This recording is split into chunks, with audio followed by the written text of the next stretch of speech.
प्यारे दोस्तों,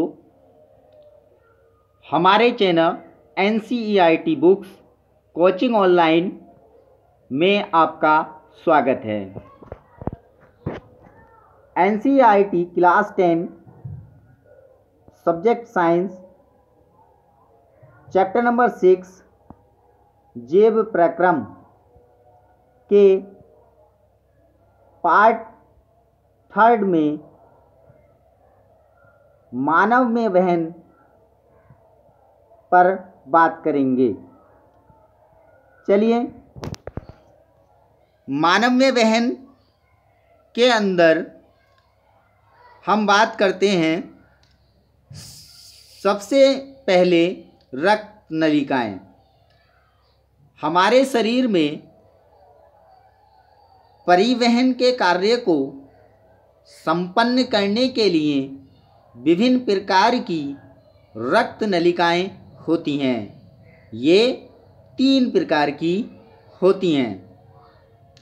मतलब हमारे शरीर में परिवहन के कार्य को संपन्न करने के लिए, मतलब परिवहन की क्रिया को करने के लिए रक्त नलिकाएं होती हैं, जिनकी सहायता से रक्त को शरीर के प्रत्येक अंग में पहुंचाया जाता है।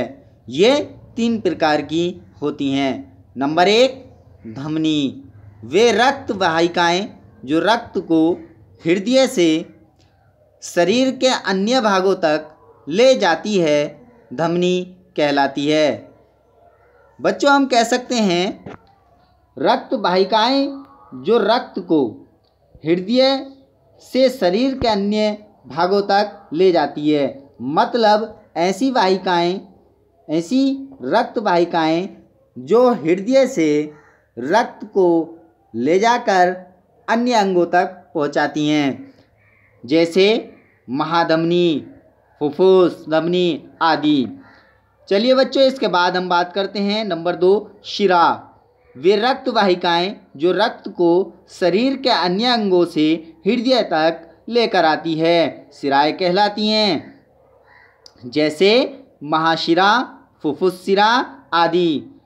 इसमें क्या होता है साथियों, इसमें हृदय के पास को अन्य अंगों से रक्त को लाया जाता है। चलिए, इसके बाद हम बात करते हैं कोशिकाएं। वे रक्त वाहिकाएं जो धमनियों और शिराओं को आपस में जोड़ते हैं, कोशिकाएं कहलाती हैं।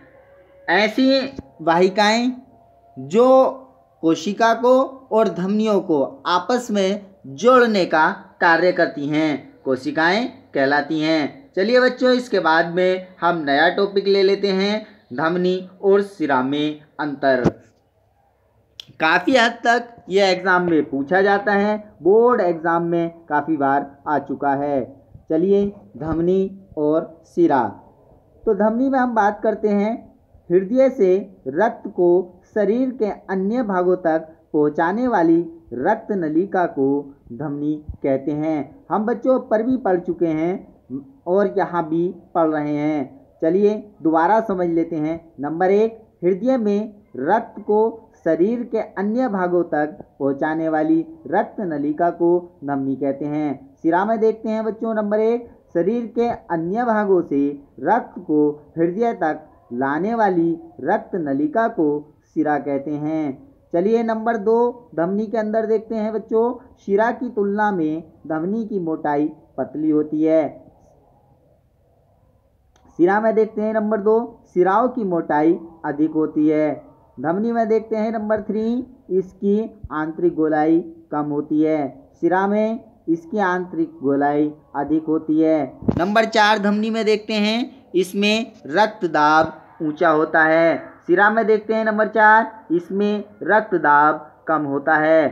धमनी में नंबर 5 देखते हैं, सामान्यतः इसमें ऑक्सीजन युक्त रक्त प्रवाहित होता है। शिरा में देखते हैं नंबर 5, सामान्य शिराओं में CO2 मतलब कार्बन डाइऑक्साइड रक्त प्रवाहित होता है। चलिए इसके बाद हम बात करते हैं बच्चों जो बहुत इम्पोर्टेंट टॉपिक है जो बोर्ड एग्ज़ाम में काफ़ी बार पूछा जा चुका है और ये बहुत ही वेरी इम्पोर्टेंट टॉपिक है बोर्ड एग्ज़ाम के हिसाब से। चलिए बात कर लेते हैं हमारा पंप, जिसे हम हृदय कहते हैं, इसके बारे में विस्तार से पढ़ते हैं। मानव हृदय एक पेशीय पंप है जो की सिराओं से रक्त प्राप्त कर उन्हें धमनियों को भेजता है। यह हृदय पेशियों से बना होता है। यह बक्स गुहा में डायफ्राम के ऊपर दोनों फेफड़ों के मध्य स्थित होता है तथा हृदय में 2 अलिन और 2 निलय होते हैं। डायग्राम को इसको देख लीजिए, बहुत ही अच्छी तरह से इसमें डायग्राम में आप समझ सकते हैं। महाधमनी शरीर के ऊपरी भाग में महाशिरा है और दायालिन इधर देख लीजिए, बायालिन फुफ्फुस सिराएं, फुफ्फुस धमनियाँ, बायानिल्य दायानिल्य विभाजिका है जो 2 हिस्सों में बांटता है इसको। शरीर के निचले भाग से महाशिरा।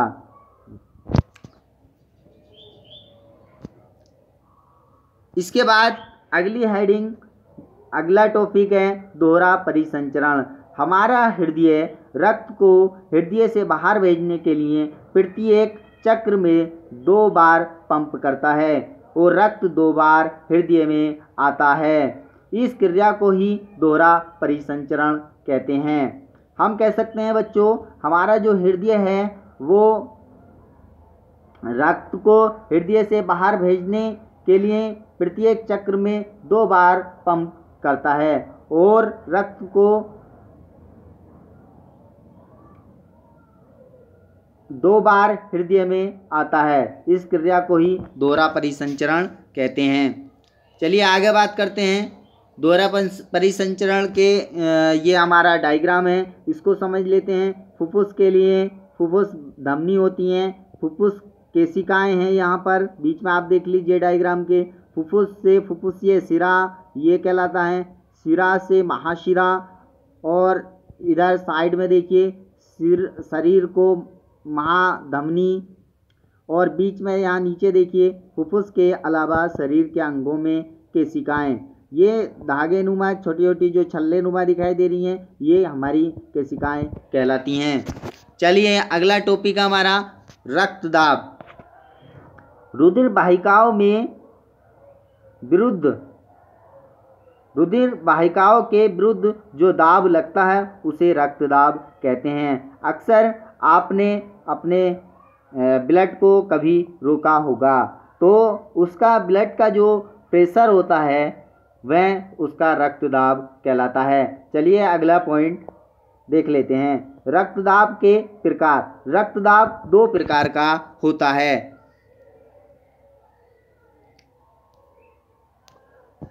नंबर 1 परकुंचन दाब। धमनी के अंदर रुधिर का दाब जब निलय से संकुचित होता है तो उसे परकुंचन दाब कहते हैं। नंबर 2 अनुशिथिलन दाब।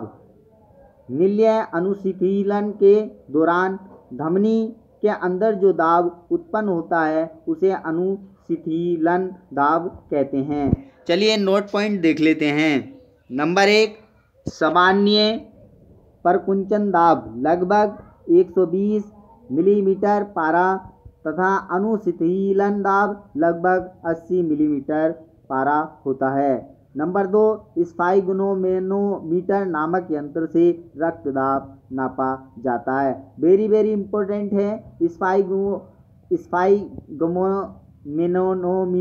नामक यंत्र से रक्तदाब को नापा जाता है। कभी कभी यह बोर्ड एग्जाम में विकल्प के रूप में पूछा जाता है।